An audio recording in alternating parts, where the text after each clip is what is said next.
자, 오늘 배울 내용은 일반 상대성 이론에서 저번에 배운 게 관성력이고 오늘 배울 내용은 등가 원리입니다. 등가 원리. 등가 원리가 뭐냐면 중력과 관성력은 구분할 수 없다라는 게 바로 등가 원리. 가속계 안에 있는 사람의 입장에서 가속좌표계에서 중력과 관성력을 구별할 수 있는 방법은 없다라는 게 바로 등가 원리입니다. 이 등가 원리를 얘기할 때 사람들은 이 중력 질량, 관성 질량에서부터 이야기를 시작하는데요. 중력 질량이라는 게 뭐냐면 우리 중력의 크기가 mg 이렇게 구해지잖아, 맞지? 그럼 중력의 크기를 뭐 몇 뉴턴이다라고 알고 있고 그 행성에서의 뭐 중력 가속도 값이 우리 지구에서는 뭐 9.8이라고 얘기하는 그 값을 알고 있다면 중력의 크기를 중력 가속도로 나누면 뭘 알 수 있을 거다? 중력 질량을 알 수 있을 거다. 이걸 중력 질량이라고 얘기해. 중력과 중력 가속도를 알고 있을 때 구할 수 있는 걸 중력 질량이라고 얘기해. 알겠지? 관성 질량이라는 것도 있는데 우리 관성력의 크기가 얼마였지? 관성력의 크기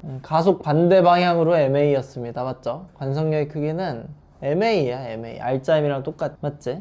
근데 가속 반대 방향으로 ma였어. 이걸 뭐 계의 가속도 혹은 밖에서 봤을 때 물체의 가속도겠죠. 물체의 가속도로 나누면 뭘 구한 거다? 관성력 가지고 구한 거니까 관성 질량이라고 하는데 뭐 사람들이 중력 질량을 구하나 관성 질량을 구하나 항상 둘이 똑같이 나오더라. 중력을 통해서 구하나 관성력을 통해서 구하나 값은 똑같이 나와요. 그래서 중력과 관성력은 구분하기 어렵다라는 건데 무슨 말이냐면 자, 예를 들어서 지표면이라 써 있다는 건 뭘 고려해야 되는 상황이란 중력을 고려하는 상황에서 뭐 공을 떨어뜨리고 있습니다. 높이 h에서 공을 떨어뜨려요. 그러면 질량 m인 물체에 중력 얼마가 작용해? 뭐 mg 작용해가지고 가속도 얼마로? g로 떨어진다라고 관찰하겠죠. 지표면에 정지한 우주선 안에 타 있는 사람의 입장에서. 이해되나요? 이번에는 우주 공간에서 중력 있는 상태, 없는 상태에서 위로 점점 빨라지는 위로 가속도 g로 움직이는 우주선 안에서 또 똑같이 공을 떨어뜨려 봤습니다. 작용하는 힘은 가속계 입장에서는 무슨 힘을 쓴다? 관성력을 쓰게 되어 있잖아. 맞지? 그죠? 가속 반대 방향으로 관성력 얼마만큼? ma만큼. 그러니까 위로 가속하니까 아래로 ma라는 관성력을 가속계 입장에서 관찰하잖아요. 근데 마침 걔의 가속도가 얼만 거고 위로 g인 거고 그러면 ma는 mg일 거 아니야. 중력이랑 똑같네. 그럼 질량 m인 물체에 mg가 작용했으니까 아래로 가속도 g로 떨어지는 걸로 관찰합니다. 이건 저번 시간에 했던 얘기죠. 이런 거 맞지? 그러면 이 안에 있는 사람 입장에서 창문이 없는 우주선이라면 중력 때문에 물체가 아래로 가속하며 떨어지는지 혹은 관성력 때문에 아래로 가속하면서 떨어지는지를 구별할 수 있는 방법이 없다라는 거야. 그걸 등가 원리라고 한다. 그러니까 지금 우주선이 어떤 상태인지 모른다는 거야. 지금 지표면에서 가만히 있어서 공이 그냥 중력 받아서 떨어지는 건지 아니면 내가 지금 우주 공간에서 위로 가속하는 바람에 아래로 관성력을 받아서 떨어지는 건지 안에 있는 사람의 입장에서 알아차릴 수 있는 방법이 있다 없다? 없다라는 게 바로 등가 원리. 중력과 관성력을 구분할 수 있다 없다? 사실 없다는 거죠. 알겠지? 또 다른 예시를 통해서 조금 더 알아보자는 얘기. 이번에는 아래로 가속하는 거고 지표면이니까 중력도 있는 상황입니다. 그럼 안에 있는 가속계 입장에서 작용하는 힘은 아래로 중력 mg와 위로 관성력 ma일 텐데 그 a가 g라서 위로 관성력도 mg다. 그럼 r자면 얼마고? 0이고 그럼 얘가 봤을 때 이 공은 가속도 0으로 나랑 똑같이 그냥 가만히 있는 것처럼 보이겠죠. 가만히 있었다면, 처음에 가만히 있었다면 말이야. 무슨 말인지 알겠나요? 그러면 이 공이 떨어지는 것처럼 보여 안 보여? 안 보이지? 마치 중력이 없는 세상 같죠. 무중력 상태임을 느낍니다. 이해되나요? 이번에 우주 공간에서 가속하지 않고 있어. 등속 운동하고 있습니다. 혹은 뭐 정지해 있다라고 얘기해도 똑같은 얘기죠. 그랬을 때 작용한 힘이 있어 없어? 없지. 중력도 없고 관성력도 없잖아요. 그래서 공이 가만히 있는 상태. 이 안에 있는 관찰자 입장에서 내가 지금 지표면 근처에서 아래로 가속하는지 그래서 중력과 관성력을 받아서 R자임이 0의 상태인지 아니면 그냥 진짜 무중력 공간에 있는 건지 알아차릴 수 있는 방법은 없습니다. 이걸 등가 원리라고 얘기해. 이해되나요? 문제 한번 풀어보자. 다음 등가 원리에 대한 질문이다. 답하시오. 중력 질량은 물체에 작용한 중력을 뭐로 나눠서 중력 가속도 g로 나눠서 구한 질량을 중력 질량이라고 얘기하고요. 관성 질량은 물체에 작용한 관성력을 가속도로 나눠서 구한 값을 관성 질량이라고 얘기합니다. 3번 충분히 작은 공간에서 관찰할 때 지표면 근처에서 자연낙하하는 상태는 중력이 없는 공간에서 등속 운동하는 거와 구별할 수 없다. 마지막 예시네, 그치? 지표면 근처에서 자연학화하는 것과 중력이 없는 곳에서 등속 운동하는 것을 구분할 수 있다, 없다? 없다는 거죠. 이해되나요? 넘어가서 등가 원리가 있으면 어떤 이야기를 할 수 있게 되냐면, 자, 무중력 공간에서 가속도 g로 등가속도 운동하는 우주선에 조그만 틈으로, 이 조그만 창문으로 빛이 들어오고 있습니다. 이해되나요? 빛이 들어오고 있어. 안에 있는 관찰자 입장에서 빛은 어떻게 도착해? 빛은 여기로 들어와서 결국 어디에 도착해야 돼요? 여기로 나가야 되지. 그치? 맞아? 그럼 빛이 어떻게 되는 것처럼 보여? 빛이 여기서 들어와서 여기로 나가야 되니까 빛이 이렇게 휘어지는 것처럼 보여요. 이해되나요? 이걸 뭐 3등분 해가지고 생각해보면 위로 가속하니까 매 순간순간 위로 점점 빨라지고 있잖아요. 그쵸? 그래서 빛이 이만큼 진행하는 동안 사실 우주선이 이만큼 위로 올라오는 거고, 맞아요? 빛이 또 이만큼 진행하는 동안 우주선 더 빠른 속도로 위로 올라가는 거고, 빛이 또 똑같이 이만큼 진행하는 동안 더 빠른 속도로 위로 올라가니까 빛이 점점 어떻게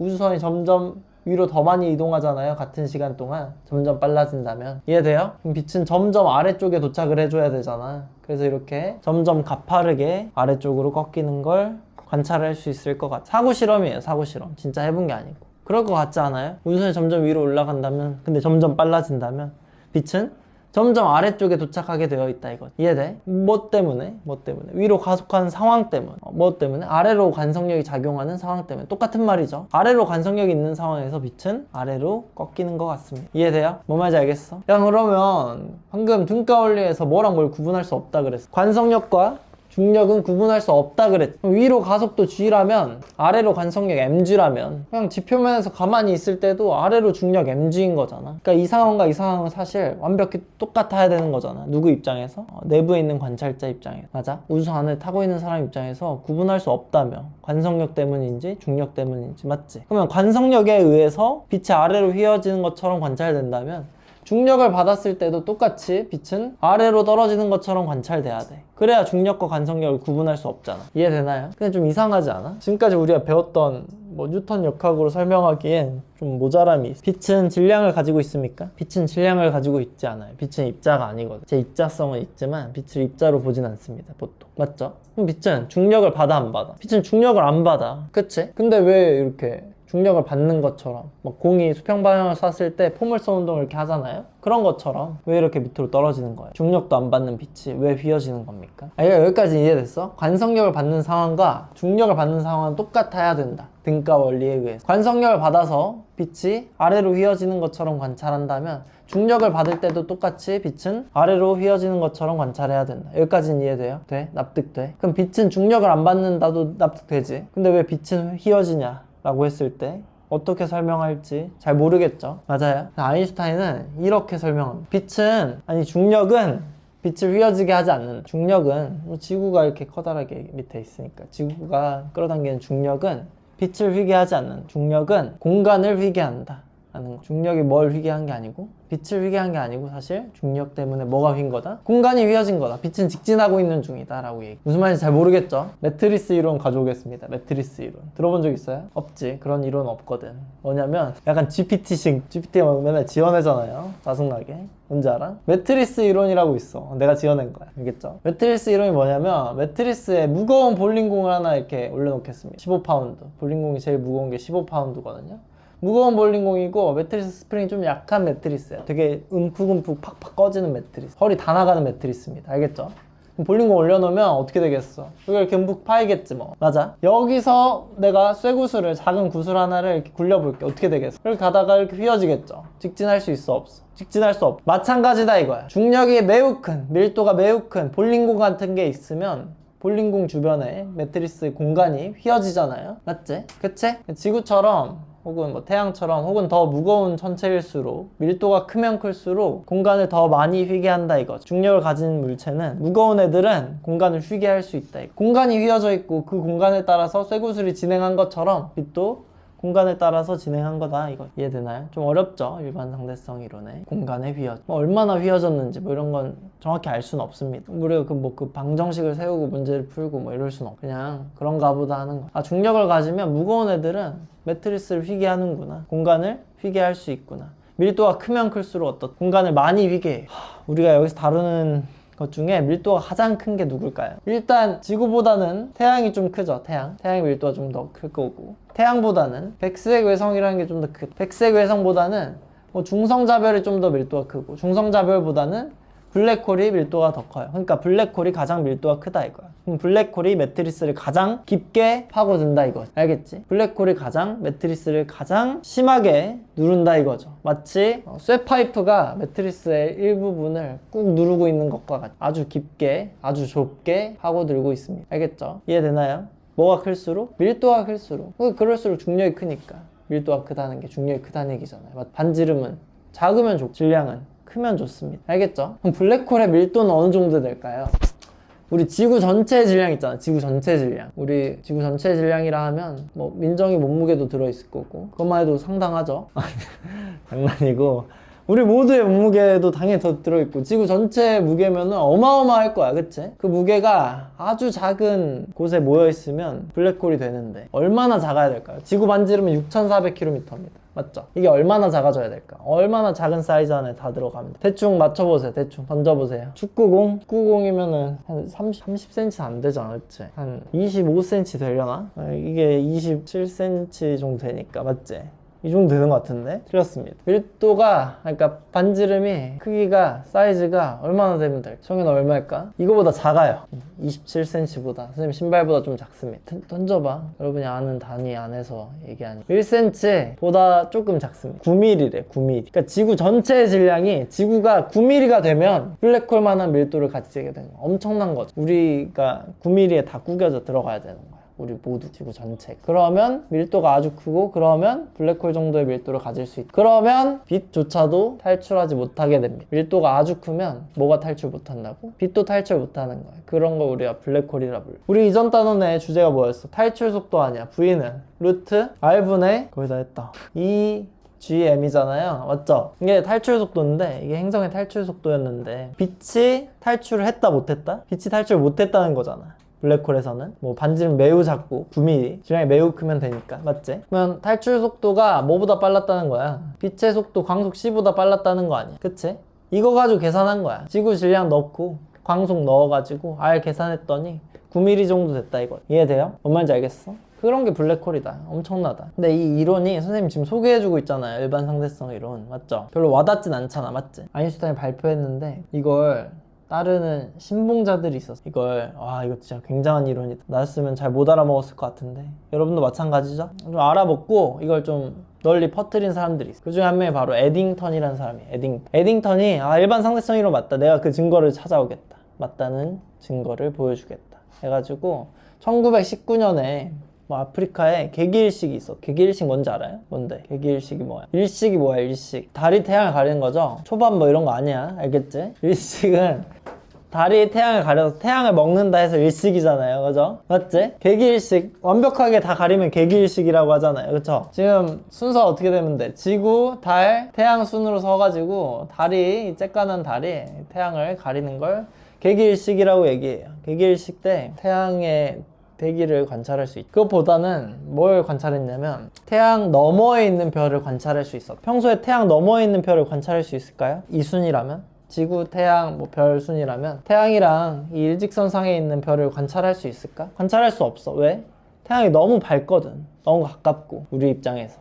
맞죠? 이해돼요? 근데 개기일식으로 태양이 좀 가려진다면, 태양빛이 들어오지 않는다면 뭐 볼 수도 있지. 뭐 여기 있는 별은 볼 수 있는데 여기 있는 걸 볼 수 있을까? 그런다고 해서 마찬가지로 이렇게 가려지는 범위 안에 있으면 여기 있는 별도 당연히 못 보는 거야. 맞아요? 근데 봤대. 어떻게 했을까? 어떻게 볼 수 있었을까요? 맞아요. 배운 적 있어? 지구과학 역시 좋은 학문이죠. 지구과학. 별이 여기 있어도 별빛이 이렇게 오다가 태양 주변에서 태양의 중력에 의해 시공간이 휘어져 있기 때문에, 공간이 휘어져 있기 때문에 여기서 온 별빛이 이렇게 휘어져 가지고 지구로 온 거야. 뭐 우리는 뭐 휘어졌다는 건 모르고 그냥 별이 여기 있다라고 생각했겠죠. 빛이 오는 곳에 별이 있었겠다라고 생각했지만 실제 별은 여기 있었고요. 여기 있는 별이 우리 눈에 보인다는 건 빛이 휘어진다 말고는 설명할 방법이 없다 이거. 이해되죠? 그래서 이게 에딩턴이 발견한 일반 상대성 이론이 맞다. 중력에 의해서 공간이 휘어지는 게 맞다라는 첫 번째 증거입니다. 알겠어요? 이해되나요? 또 다양한 증거들, 또 다양한 현상들을 이야기하면서 일반 상대성 이론이 맞다는 걸 주입시켜 보겠습니다. 알겠죠? 그 중에 다른 또 증거가 뭐야? 세차 운동이에요. 세차 운동. 수성의 세차 운동. 뭔지 알아요? 뭔지 알아? 뭔데? 우진이 지구가 좀 하는구나 너. 세차 운동이 뭐야? 점수가 중요하니? 뭐 꼭 점수로 다 표현되지 않는 실력이 있는 거지, 그치? 그렇게 막 기죽을 필요 없어. 점수 뭐 세차 운동이 뭐야? 그래서 모르면 실력이 없는 세차 운동이 뭐냐면 잘 몰라. 세차 운동이 뭐냐면 수성이 태양에서 가장 가까운 행성이 바로 수성이잖아요. 그래서 이심률이 가장 크다 했잖아요. 찌그러진 정도가 가장 큰 타원궤도 운동을 하는 수성이 맨날 똑같은 타원궤도 운동을 하는 게 아니고 시간이 지날수록 타원궤도가 점점 틀어진다 이거. 처음에 뭐 근일점과 원일점을 잇는 타원의 이 장축, 긴축이 이랬대. 시간이 지나면 지날수록 이 긴축이 계속 틀어지는 거. 계속 똑같은 자리에 있는 게 아니고 수성이 이런 궤도로만 도는 게 아니고 뭐 이렇게 돌다가 이렇게 돌다가 이렇게 돌다가 이렇게 반복한다 이거지. 이거를 세차 운동이라고 해요. 긴축의 틀어짐을 바로 세차 운동이라고 해. 근데 이 똑똑한 과학자들이 세차 운동을 정확하게 예측하고 설명하고 싶었던 거야. 왜 이렇게 되는지. 그냥 그런가 보다 하면 되는데 맞지? 완벽하게 설명하려고 이건 무슨 힘에 의해 그렇다라고 설명하고 싶었던 거야. 계산할 수 있었으면 좋겠다 이거. 그래서 뭘 계산했을까? 뭐 어떻게 했을까? 수성과 태양 사이에 만유인력을 계산했겠죠. 그 힘에 의해서 이런 가속운동을 한다라고 설명하면 좋잖아. 맞지? 계산했더니 우리가 계산한 그 예측 이론값과 실제로 수성이 도는 실험값이라고 해야 되나요? 실제 값이랑 차이가 있었던 거야. 오차라고 하죠. 오차가 되게 크게 있었어. 별로 크지 않은데 이 사람들한테 그래서 수성과 태양 사이의 만유인력만이 뭐 요인이 아니다라고 결론 낸 것. 그럼 어떤 생각하겠어? 다른 요인이 뭐가 있을까? 수성과 태양 사이의 만유인력뿐만 아니라 뭐 다른 천체와 또 뭐 수성 사이에 만유인력에 의해서 수성의 궤도가 또 달라질 수도 있잖아요. 그렇죠? 그래서 수성 주변에 다른 또 질량이 큰 중력이 큰 만유인력을 크게 만들 수 있는 어떤 천체가 있다라고 예측했대. 이름도 붙였대요. 설레발이죠. 에테르 알아? 에테르? 빛의 매질을 에테르라고 한다. 실제 에테르 있나요? 에테르 없었잖아요. 맞지? 일단 이름 붙였는데 아무리 찾아봐도 그런 천체는 없었습니다. 그럼 또 가설을 또 수정해야겠죠. 그런 천체는 없다라고 바꿨고 그럼 어떻게 해야 되냐 했을 때 일반 상대성 이론 식을 대입했더니 몰라 무슨 식인지 나도 모르는데 일반 상대성 이론을 도입해서 문제를 풀었더니 그 오차가 말끔히 지워지더래. 그럼 어떻게 생각하겠어? 와 일반 상대성 이론이 맞다 라고 생각하겠. 맞아? 지금껏 우리가 풀지 못했던 문제를 일반 상대성 이론이라는 걸 가져와서 풀면 풀리니까 일반 상대성 이론 대단하다, 이거 맞는 얘기다 라고 된 거죠. 이게 과학 이론의 발전 방식입니다. 누가 이론을 가져오면 그거 가지고 지금까지 못 풀었던 문제들을 막 풀어봐요. 근데 풀려? 그러면 이론이 맞는 거야. 알겠죠? 그래서 수성의 궤도 운동을 정확하게 설명할 수 있는 방법은 일반 상대성 이론이다 이거지. 일반 상대성 이론을 가져와서 정확히 설명했습니다. 알겠죠? 자, 중력 렌즈 효과 보자. 중력 렌즈 효과랑 아까 말했듯이 질량이 큰 태양보다 더 큰 밀도가 아주 큰 예를 들어 은하단이 여기 있다라고 하자.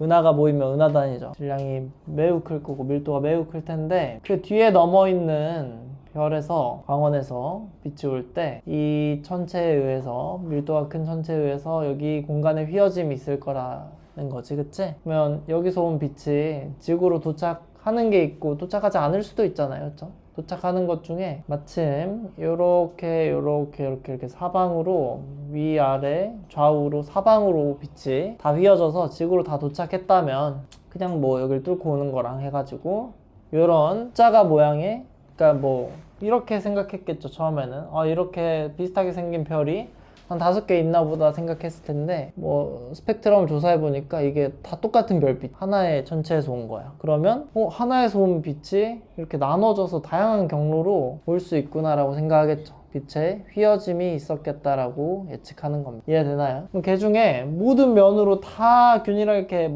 동서남북 안 가리고 그냥 다 와. 이렇게 다 오면 이런 고리 모양의 빛을 확인할 수도 있겠죠. 이해되나요? 또 혹은 이쪽에서 이쪽 면에서 오는 것만 휘어져서 오고 이쪽으로는 도착 못하고 지구를 지나가 버렸어. 어떻게 보이는 거? 이렇게 반원형으로 보일 수도 있는 거고, 조금만 오면 이렇게 호의 모양으로도 빛이 검출될 수도 있는 겁니다. 이런 게 다 공간의 휘어짐 때문에 생기는 일이지. 맞지? 그래서 이런 걸 빛을 휘게 한다 해서 마치 볼록 렌즈처럼 빛을 모은다 해서 볼록 렌즈처럼 중력에 의해서 빛이 휘어진다 라고 해서 중력 렌즈 효과라고 불러. 뭐의 증거다? 일반 상대성 이론의 증거다. 일반 상대성 이론으로 설명할 수 있는 현상들이다 라는 거. 알겠지? 그 다음 또 일반 상대성 이론이 옳다고 얘기할 수 있는 게 또 중력파입니다.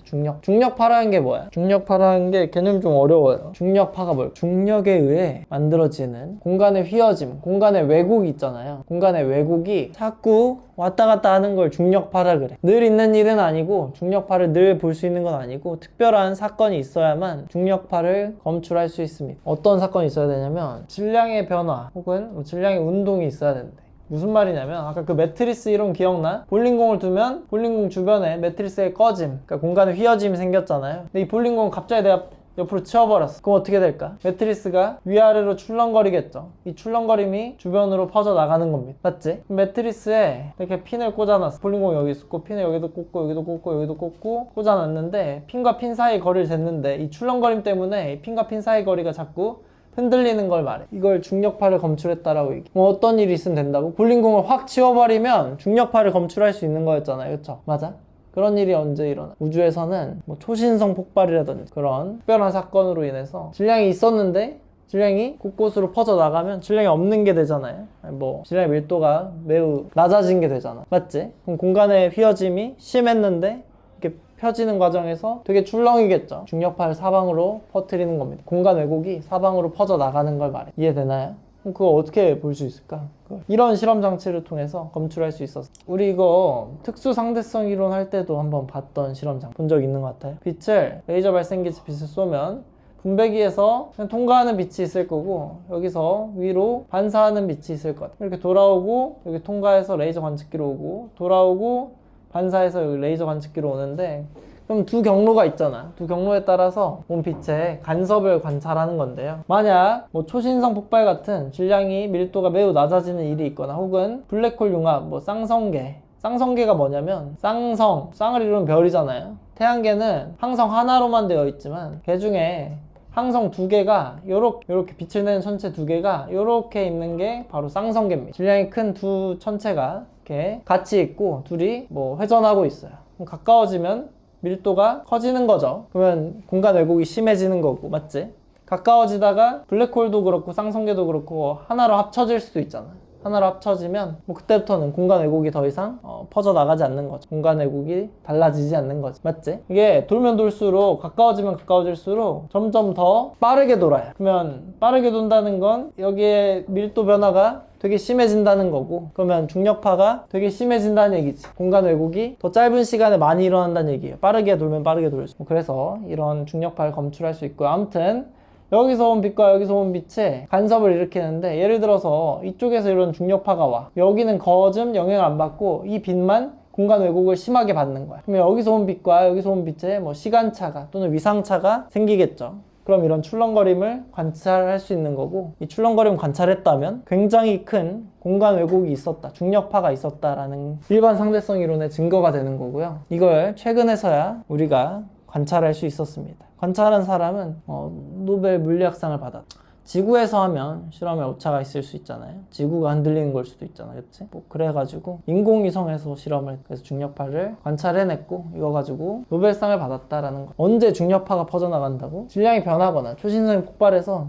뭐 밀도가 큰 천체가 없어지거나 혹은 쌍성계의 밀도가 뭐 가운데에 질량 중심이 있었을 거 아니에요. 이게 밀도가 계속 변하니까 그때도 질량의 변화로 인해서 중력파가 퍼져나갈 수 있다는 걸 기억해주면 돼요. 중력파가 퍼져나간 걸 우리가 직접 관찰했다면 중력파라는 게 있는 거고 공간 왜곡이 있는 거니까 일반 상대성 이론의 증거가 된다라고 얘기하는 겁니다. 이해되죠? 그냥 알고 문제 보면 되게 쉬울 거예요. 알겠지? 한번 들어보고 문제 보면 다 풀 수 있습니다. 마지막, 일반 상대성 이론에 의한 현상 마지막. 중력에 의해서 공간만 휘어지는 게 아니다. 공간만 왜곡되는 게 아니고 시간도 왜곡됩니다. 그래서 시공간이 휘어진다라고 얘기해요. 중력이 크면 클수록 시간이 느리게 간다라는 것만 기억하면 돼. 중력이 크면 시간이 느리게 간다. 인터스텔라라는 영화 알아요? 인터스텔라? 본 적 있나요? 다 봤어? 안 봤어? 봤어? 안 봤어? 나도 안 봤어. 간단하게 요약하자면 봤을 거라 생각해. 간단하게 요약하자면 뭐 밀도가 큰 어떤 행성에 탐사를 다녀오는데, 근데 다녀왔더니 사람들이 다 늙어 있는 거야.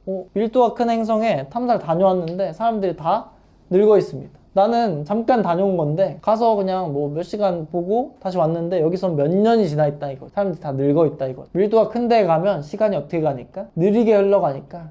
내 시간은 느리게 가지만 여기 원래 있던 사람들은 시간이 정상적으로 간 거예요. 난 느리게 가고 이 사람들은 비교적 빠르게 간 거니까 이 사람들은 늙은 거고 나는 아직도 젊다 이거죠. 선생님이 거기 갔다 오면 여러분보다 젊어질 수도 있습니다. 그쵸? 갔다 왔는데도 막 너네가 35이야. 너무 좋겠다. 왜 이제 오셨어요? 그러면 내가 더 어린 건가? 잠깐만, 그렇게 되나? 그거 아니죠? 그런가? 이런 걸 뭐 실제로도 영화가 아니더라도 직접 관찰할 수 있는데, 인공위성을 만들어서 인공위성 궤도를 올리잖아요. 여기는 지구보다 중력이 약하죠. 중력이 약하다는 건 중력이 강한 데는 시간이 느리게 가고, 중력이 약하다는 건 시간이 비교적 빠르게 흘러간다는 거지. 둘 다 12시에 시간을 맞춰놨어. 12시로 시간 맞춰놓고 올려보냈더니 지표면에서는 시간이 느리게 가서 뭐 23시가 됐어. 뭐 몇 달, 몇 년 뒤에 똑같이 23시가 됐는데 어느 날 23시인데 얘는 봤더니 23시 1분인 거야. 어때? 중력이 약한 데서 나보다 시간이 빠르게 갔다는 걸 확인할 수 있는 거죠. 이처럼 인공위성 궤도에 있으면 시간이 빠르게 가니까, 중력이 약한 데서 시간이 빠르게 가니까 우리가 인공위성을 통해서 뭐 속도도 측정하고 하잖아요. 그런 데 있어서 시간은 굉장히 중요한데 시간이 나보다 빠르게 가면 오차가 생기는 거잖아. 그래서 매번 GPS 시간 보정을 통해서 지표면과 시간을 일치시켜 줘야 된다 이거. 알겠지? 그 정도 알면 되고요. 아까 블랙홀 얘기했다. 뭐랑 똑같다고? 쇠 코칭, 쇠 막대, 쇠 파이프를 매트리스를 누르고 있는 거와 똑같이 아주 깊게 매트리스가 들어가 있는 모습이. 알겠죠? 그럼 아주 밀도가 크고 아주 중력이 커서 탈출하기 매우 어려운 상태가 되고, 탈출효과가 매우 커서 빛조차 탈출하지 못한 상태를 블랙홀이라고 하는데요. 뭐 우주에 블랙홀이 있다 치자고. 관찰한 적도 있어요. 우리가 관찰할 수 있습니다. 블랙홀이 있으면 모든 빛이 여기로 막 빨려 들어가나? 그렇진 않아. 여기 옆을 그냥 이렇게 쓱 지나갈 수도 있어. 근데 가까이 가면 공간에 휘어짐이 있을 테니까 이렇게 휘어지겠. 좀 더 가까이 지나가면 좀 더 많이 휘어지겠. 이렇게 갈 수도 있는 거. 이해되나요? 뭔 말인지 알겠어? 빛은 직진하고 있습니다. 근데 공간이 휘어져서 이렇게 휘어지는 것처럼 보이는 것 뿐이에요. 빛이 휘어진다라고 할 수도 있겠네. 그치? 근데 이게 좀 더 가까이 가면, 어느 순간 너무 가까이 붙으면 빨려 들어가 버린다 이거죠. 그리고서는 탈출하지 못하는 상태가 된다 이거죠. 그럼 그 경계선이 있을 거 아니에요. 어느 정도까지는 지나가도 되고 어느 정도부터는 절대 여긴 지나가면 안 돼. 못 빠져나오니. 그 경계를 바로 뭐라 불러? 사건의 지평선이라 불러요. 사건의 지평선. 영어로 이벤트 호라이즌이라 부릅니다. 알겠죠? 여길 넘으면 그때부터는 빛도 못 빠져나가. 무섭지 않아요? 여기를 지나면 그때부터는 빛도 못 빠져나가요. 그럼 사건의 지평선 그 경계선까지를 뭐라 부르는 거야? 거기까지를 사실 블랙홀이라 부르는 거야. 이 경계선까지. 알겠죠? 여기 들어가면 빛이 빠져나오지 못해서 우린 여기서 온 빛을 볼 수가 없는 거잖아, 그럼. 그래서 블랙홀이라 보이는 거야. 까맣게 보이니까. 까만 구멍으로 보이거든. 여기 들어간 빛은 빠져나오지 못. 우리가 여기서 빛이 안 오면 그냥 까맣게 보인다 이거. 알겠지? 그래서 사건의 지평선까지를 블랙홀이라 부름. 알겠지? 사건의 지평선부터를 블랙홀이라 부름. 블랙홀. 빛이 빠져나오지 못. 중력이 매우 크기 때문. 알겠지? 공간 휘어짐이 매우 크기 때문. 그럼 시간은 매우 느리게 흘러가겠죠. 중력이 클수록 시간이 느리다 했으니. 맞지? 그럼 여기서는 뭐 1초지만 우리 바깥 세상에서는 시간이 무한대만큼 흘러간 것 같다라고. 여기서 아주 짧은 시간도 무한대의 시간을 바뀌는 거야. 우리 아까 봤잖아. 밀도가 큰, 중력이 큰 행성에 갔다 왔더니 뭐 여기는 5년이 지났고 여기는 뭐 1시간 탐사하고 온 건데 여기서 5년이 지났어. 어때? 중력이 큰 데서는 아주 짧은 시간이, 밖에서는 매우 큰 시간인 거죠. 맞아. 여기서 1초는 밖에서의 무한대의 시간과 같다. 뭐 이렇게 얘기한다고. 시간 지연이 매우 크다 이거죠. 시간이 느려짐이 매우 크다 이거지. 알겠지? 사실 문제 푸는데 이런 이야기는 별로 중요하지도 않아요. 일반 상대성 이론 테마 문제 풀어보겠습니다.